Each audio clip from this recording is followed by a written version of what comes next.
बहुत कम समय में ज़्यादा बातें करना है। महामना राम स्वरूप वर्मा जी कहा करते थे कि ज़्यादा समय में भाषण करना तो आसान है, लेकिन कम समय में अपनी बात कहना बड़ा कठिन है। जितनी भी बातें सामाजिक प्रदूषण पर रखी गई, लगभग जो आप लोग सोचते रहे होंगे उतनी ही बातें आ गई होगी। दो बातें बची हुई। एक तो ये कि कुछ लोगों का मत आया कि शिक्षा का अभाव है, जिसकी वजह से सामाजिक प्रदूषण बढ़ रहा है। कुछ ने कहा कि शासन हमारे फेवर में नहीं है, सहयोग में नहीं है, जिसके कारण हम अपनी बात कह नहीं पा रहे हैं, हमको फंसा दिया जा रहा है। हम एक सवाल इसमें डालना चाहते हैं कि क्या कबीर के जमाने में कोई विद्यालय था?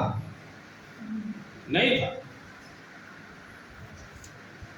रैदास के जमाने में कोई विद्यालय था? नहीं था। वो तो राजतंत्र था। सरकार उनके भी समर्थन में कोई सहयोग नहीं देती थी। लेकिन उन दोनों लोगों ने ऐसी क्रांति ला दिया कि आज कबीर के 2.5 अक्षर पर पीएचडी की उपाधि बांटी जा रही है। दूसरी बात, हमको कहना है कि पढ़े लिखे लोगों की संख्या अब कम नहीं है।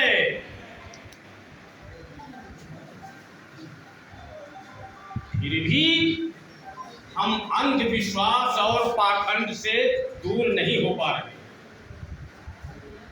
पढ़ाई लिखाई करने के बाद भी, सारी डिग्री लेने के बाद भी अगर समस्या बरकरार है तो क्यों?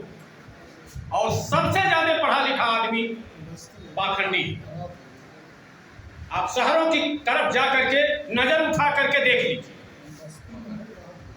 कि शहरों में जाने वाले लोग अपने परिवार के शेष परिवार को छोड़ करके शहरों में पहुंच जाते हैं, और पहुंचने के बाद उनकी ग्रेजुएट, पोस्ट ग्रेजुएट, नौकरीशुदा महिलाएं ब्याह करके जब घर आती हैं तो वो ऐसा नचाती है कि यादव जैसे लोग फड़फड़ाने लगते हैं।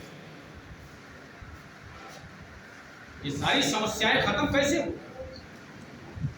हम तो किताब भी पढ़ते हैं, विशेष करके पुरुष वर्ग।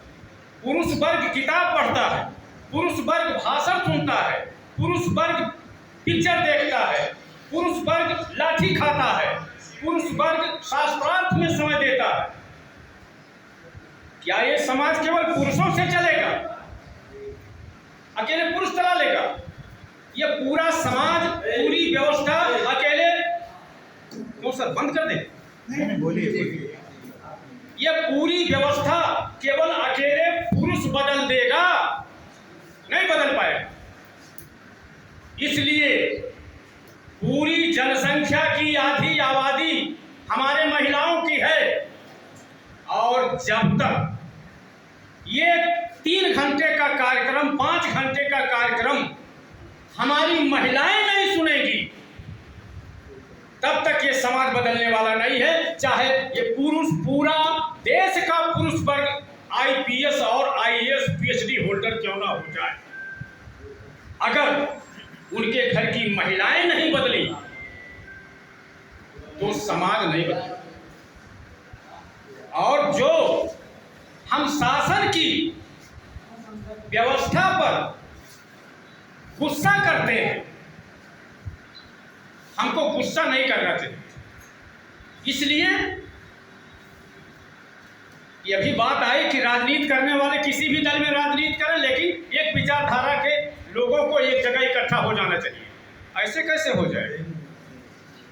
ऐसे कैसे हो जाएगा भाई कि रोज 10 लोगों के सामने हम पटका करें और इसके बाद शाम को खाते समय एक ही तख्ते के पर एक ही वो उस पर बैठ करके खाना खा ले, बस खत्म हो जाएगा? क्या परिवार सही रहेगा? नहीं सही रहेगा। आपको तर्क और तथ्य पर आधारित विचारधारा वाली सामाजिक, सांस्कृतिक, आर्थिक एवं राजनैतिक पहलुओं पर विचार करना पड़ेगा और साथ देना पड़ेगा। ऐसा नहीं है कि सामाजिक व्यवस्था में समाजवाद चले और राजनीतिक व्यवस्था में ब्राह्मणवाद चले। ऐसा नहीं संभव। दोनों में समाजवाद आना चाहिए, आर्थिक व्यवस्था में भी समाजवाद आना चाहिए। अगर शासन ये कर रहा है कि जातिगत आधार पर शिक्षा देने के लिए पढ़ई को लकड़ी वाले शिक्षा दे रहा है, लोहार को लोहा वाली शिक्षा दे रहा है, कुम्हार को बर्तन बनाने वाली शिक्षा दे रहा है, चमार को ये खाद निकोलने वाली शिक्षा दे रहा है, तो कोई बात नहीं। हम उसके लिए रोना ना रोवें, बल्कि हम भी उससे सीखें कि अगर जिस हथियार से वो जातिवादी व्यवस्था लागू कर रहा है, उसी हथियार से हम उनकी मानसिकता को ध्वस्त कर दें। ठीक है, अगर हमको लोहार की शिक्षा मिल रही है तो फिर टाटा की फैक्ट्री में फावड़ा और कुदाल, हंसिया और खुरपी नहीं बनना चाहिए। बनना चाहिए नहीं। वो तो लोहार है नहीं। अगर जातिगत शिक्षा दिया जा रहा है तो फिर बच्चा पैदा करने के होते समय अगर नार काटने का काम चमाइन कर रही है तो हॉस्पिटल में ट्यूराइन के हाथ से नार नहीं काटना चाहिए, क्योंकि काम तो दोनों एक है, सब है कि नहीं। हम लोग खुरपिये वाले हैं यहाँ जितने बैठे हैं। हमारा जज साहब का, आपका, किसी का नार हॉस्पिटल में नहीं कटा था। क्या हम लोग ज्ञानी नहीं है? अब हॉस्पिटल वाले बहुत बड़े ज्ञानी हो गए। ऐसा नहीं है। ये जातीय व्यवस्था कहां से शुरू हुई, इसको 1 घंटे में हम नहीं खोज पाएंगे। इसके लिए चलना पड़ेगा कम से कम 5 दिन 3 दिन के सेमिनार में, या तो साहित्यों का अध्ययन करना पड़ेगा। ये नाक में जो कील और नथुनी पहनाई गई, ये जो सिंदूर लगाया गया, इसके लिए 1 घंटे में प्रश्नोत्तरी नहीं हो सकती। ये नाक में हमारे यहाँ कील है, कहीं 1 पहना गया है, कहीं 2 पहना गया है, कहीं छोटा पहना गया है, कहीं इतना बड़ा पहना गया है, कहीं 2 चूड़ी पहनी जाती है, कहीं कंगन पहना जाता है, कहीं पूरे बांह तक चूड़ियां पहनी जाती है। ये सबके कारण है सब, ऐसे नहीं। जातिगत आधार पर, संप्रदाय के आधार पर, समूहों के आधार पर ये जितने पहनाए गए, बुद्धिजीवियों ने इसको सोने और चांदी में बदल करके व्यापारीकरण कर दिया और आज हम उसको श्रृंगार का रूप मानते। गुलामी के समय पर 750 वर्षों तक मुगलों ने शासन किया, 250 वर्षों तक अंग्रेजों ने शासन किया, दोनों मिला दीजिए 1000 वर्षों तक यहाँ की सामाजिक व्यवस्था गुलाम रही। करेंसी नहीं गुलाम रही, सामाजिक व्यवस्था गुलाम रही। और 1000 वर्ष की गुलामी को हम आप 1968 से लेकर के अब 2025 के बीच में इतने में हम चाहते हैं खत्म हो जाए, असंभव है।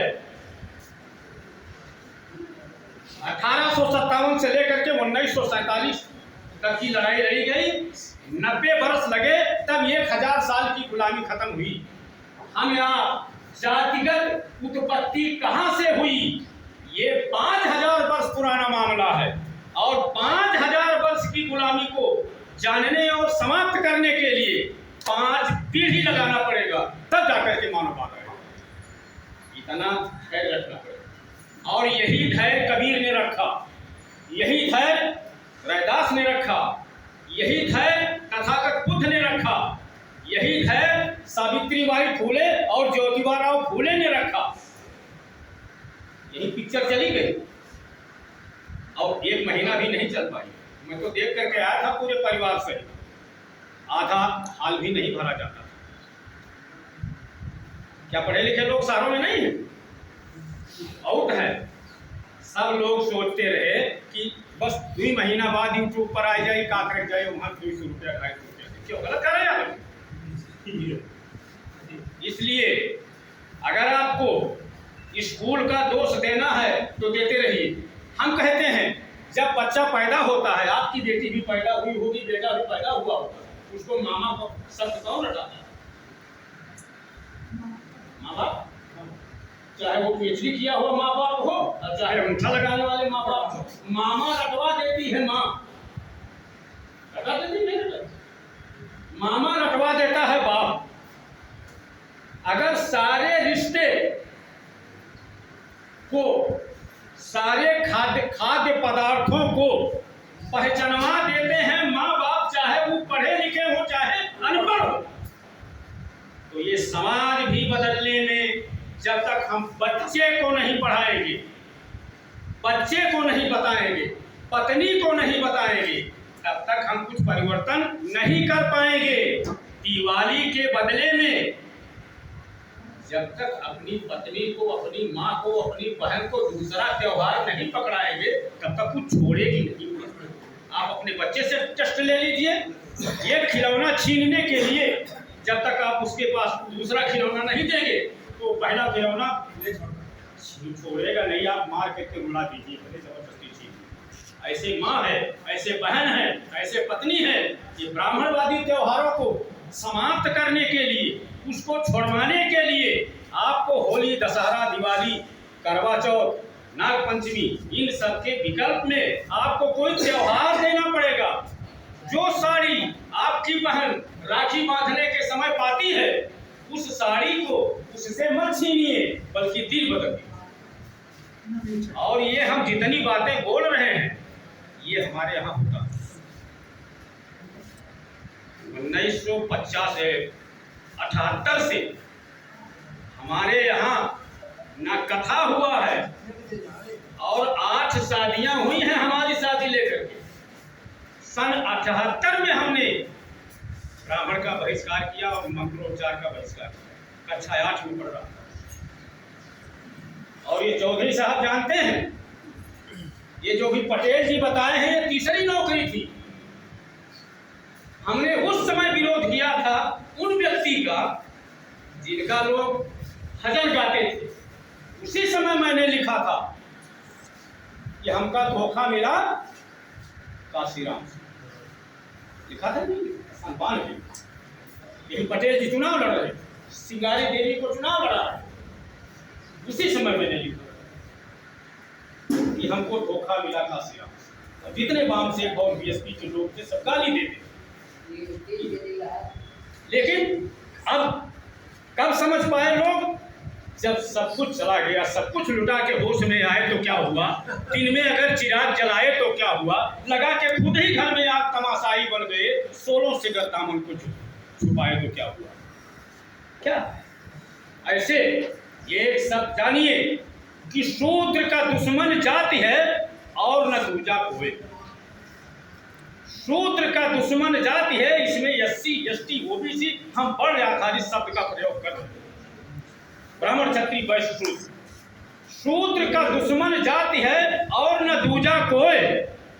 जाति का मारा देखो इंसान रहा दर बदर रोए। जाति रहेगी जब तक तेरी कभी मिले ना चैन। जाति अग्नि में झुलस रहे हो फिर भी खुले ना नैन। जाति के आगे धन, बल, विद्या,